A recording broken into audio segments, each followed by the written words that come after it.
Hello, distinguished guests and chair. I'm very honored to be here. As you can tell, I'm a recent graduate. It's my first time presenting an actual paper, and I have immense gratitude for inviting me here. This thesis was my dissertation paper. Professor Oriana was not able to come here from Albania, so I flew him here from US to present it. It's nice that I had two previous speakers in front of me because they did cover most of the introduction to the conflict. We went over what happened after the disintegration of Yugoslavia with the ethnic Albanians and the ethnic Serbs. So I will jump right into explaining the content of my thesis. It focuses on reconciliation and it touches the NTA model by raising questions. What do we do when we still don't have reconciliated societies? What do we do in divided ones? What do we do when we have a tendency for isolationist groups and for selfish quasi-governments in the north of Kosovo in this case? Now,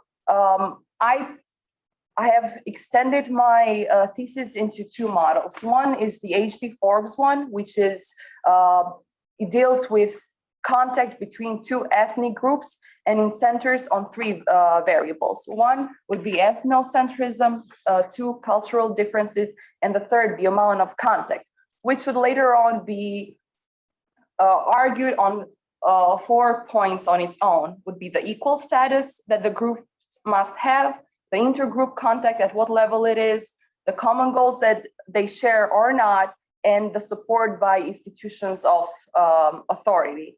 Now, starting with ethnocentrism, it's quite obvious that both groups have very strong nationalistic feelings pertaining to their identities. The new Kosovan superordinate identity seems to not extend to the Serbians. Most Kosovo Albanians, they reflect all the cultural values associated with Albania to this identity, whereas Serbs, they always turn for protection to their motherland.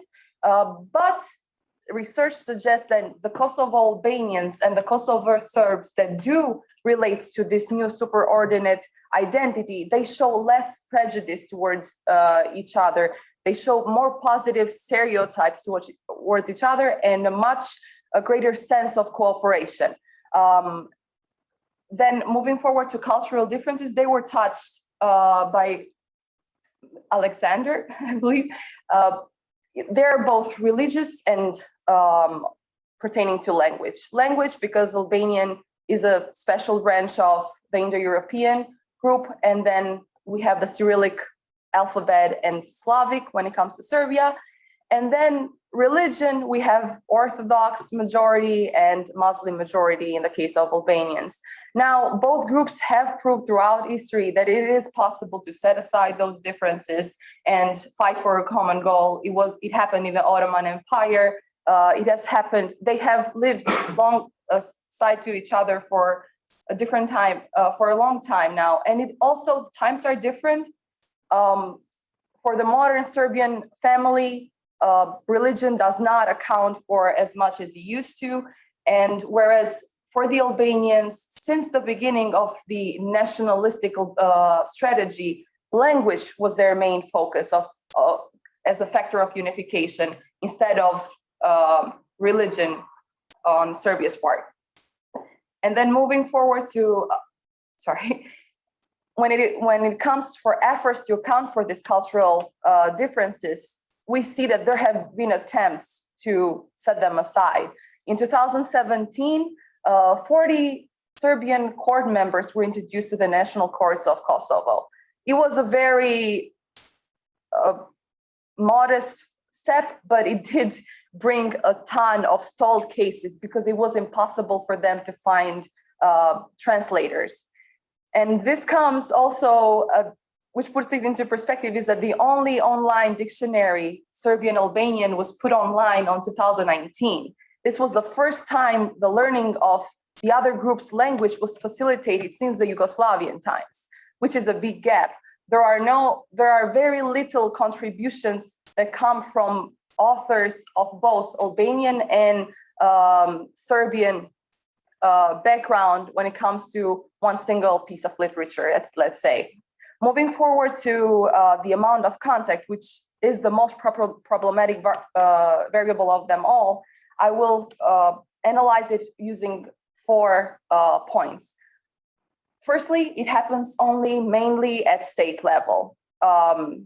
Official visits, Brussels-mediated talks, there is the level of contact between NGOs between each other is low.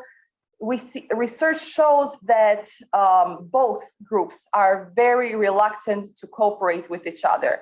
The Serbs see Albanians as very low on warmth and competence, whereas the Albanians see Serbs as very low on warmth, but very high on competence. And it sees that there is a level of degree where the Albanians are more willing to cooperate, but we can relate that with the actual selfish need for stability of the state.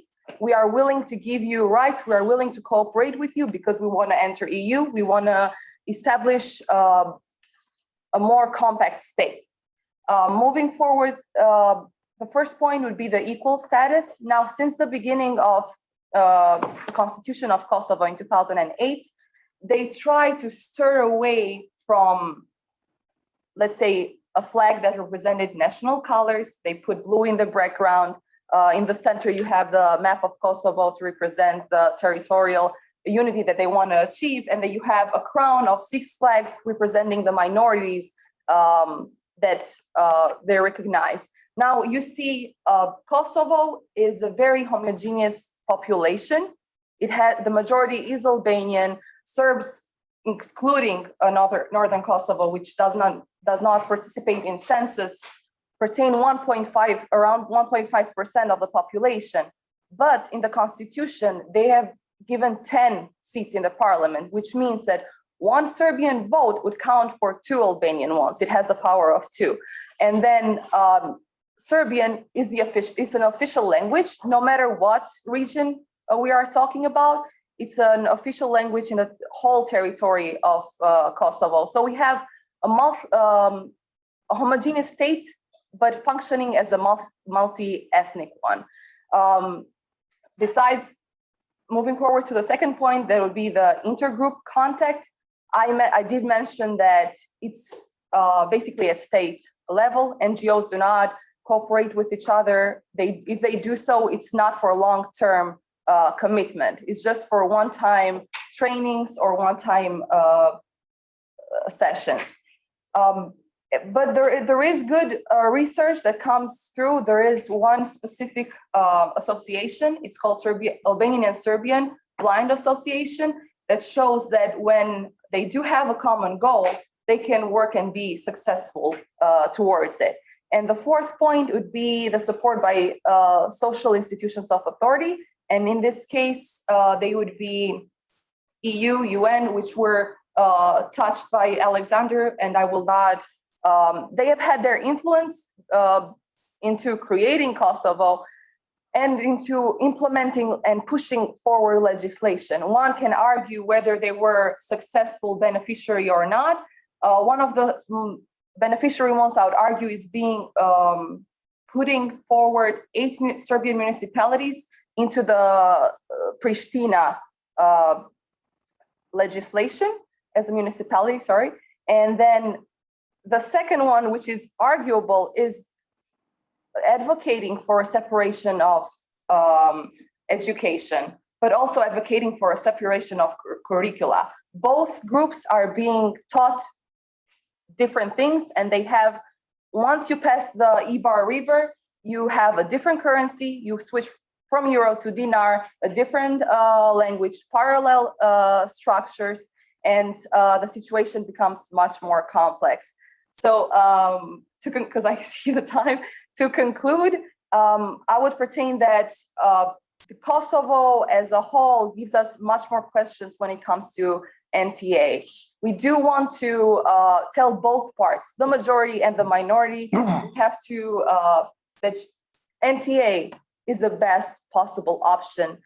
This is where it has come to. You would have to give and you would have to receive and be able to cooperate and reconciliate on the basis of an NTA model. Thank you.